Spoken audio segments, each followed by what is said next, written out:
member kasi pangarap ko maging dealer. Hindi ako naging member kasi gusto ko magbenta ng Globe Smart & Son. Naging member ako kasi gusto ko lang umasenso. Sino dito gusto umasenso?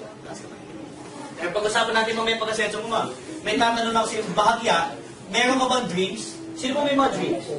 Dreams. O, sige, I know dreams. Sino din may mga pangarap? Ayan, okay. Kung meron ka 12 million pesos, anong pangarap ang bibili mo? Ma'am, how about you? 12 million. House and lot. Saan, ma'am?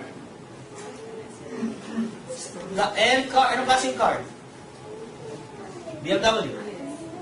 How about you, ma'am? Kung may 12 million, anong bibili mo? Ganun din. Sir, how about you? 12 million, anong bibili mo?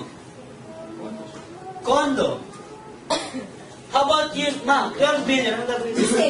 The same. How about you, ma'am? The same. How about you, ma'am? The same. Parang school lang, kapi-kapi lang. Sir, huli na lang. How about you, sir? Pag nakahawa ka ng 12 million sa palad mo at kailangan mo ubusin sa loob ng 1 minuto, anong unang-unang mong gagawin? Hindi ka asawa? Hindi ka wala so. Big business. Okay, pag-usapan natin guys, 12 million, malaki-maliit. Malaki-maliit. Malaki, 12 million, gaano mo katagal kikitain sa ginagawa natin ngayon? Never. Never? Sabi niya, never. Lifetime. Never. Sabi niya isa, lifetime. Parang warranty, no? Sir, 12 million, gaano katagal? Ay. 12 million, ma'am? Kumikita ka ng 1 million per month ngayon? Mamaya, mag-uusap tayo sa mga madali. Paturo ka lang. Sir, 12 million, gaano mo katagal kikita yung 12 million pesos? Buong buhay. Pwede ko ba sabihin matagal? Alam mo kapatid kasi, araw-araw ang ginagawa natin, hanap Buhay. Hindi ka gumigising sa umaga na pagising mo, hanap house and lot, hanap car, hanap condo, hanap base. Ang ginagawa mo, hanap buhay. Para mabayaran mo si Judith. Naghahanap buhay ka para makabayad ka kay Judith. Lahat na Judith? Yes. Judith ng Meranco, Judith ng bahay, Judith ng tubig. Lahat ni Judith. Dana, galit tayo ni Judith. Dali, Judith na kuryente. Di ba? Yan, Judith na yan. Hanggat buhay ka, may Judith ka. Sabi sa kapit mong friend, bayad ka ba kay Judith?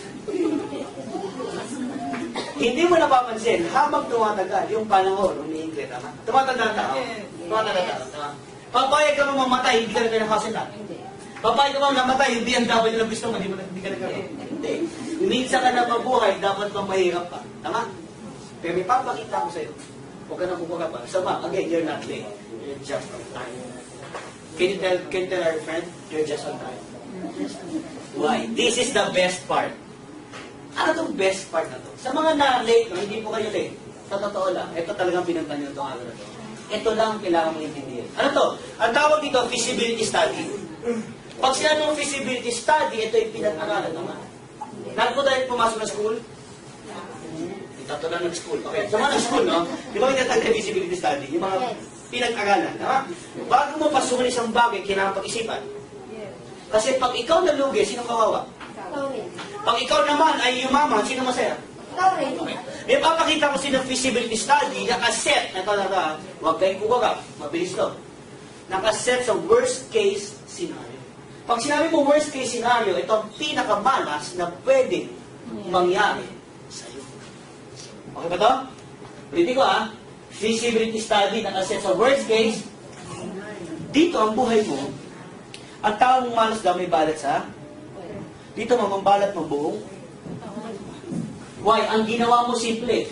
Ang ginawa mo, nung nakita mo yung business na to, sumali ka. You started. Magkano puhunan?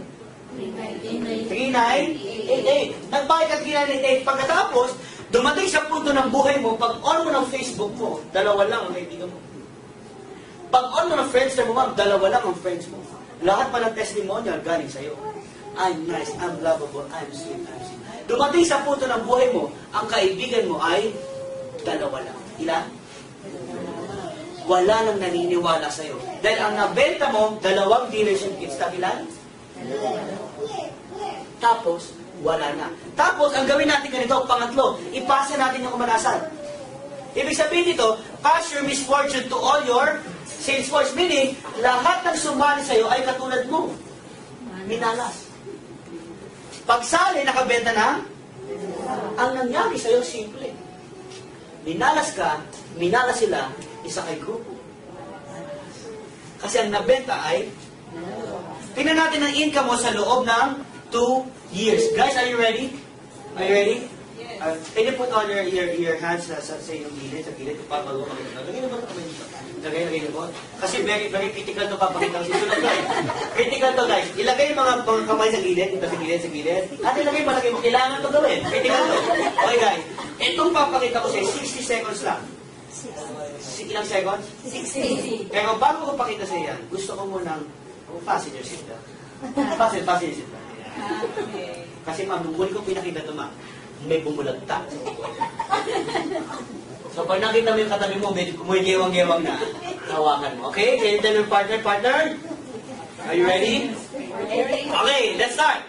Guys, ito na yung feasibility study. First condition, sumali ka, tama? Magkano investment? Pangalawa, unang buwan nakabenta ka ng dalawa. Ilan? Kaibigan 1, kaibigan 2. Meron ka 500 plus 500 you earn. Plus 1 bonus you earn 1,500 pesos. Yung 1,500 pesos na kinita mo, ang ginawa mo, bumili ka ng sleeping bed. Nakita mo yung sleeping bed? Yung naka-hold. Natulog ka na lang. Yung 1,500 mo, nabawi mo puhunan, tapos hindi ka na nagbenta. Third, ipasa yung kamalasan. Yung pinasali mo, nagbenta ng ilan? Yung isang pinasali mo, nagbenta ng ilan? Hindi ka nagbenta, so wala ka natanggap ng 500, tama? Pero may matatanggap kang bonus. Ano yung bonus? Di ba basta may dalawa doon at dalawa dito? 500 each. 500 plus 500, you earn 1,000 pesos in 1 month. Malas?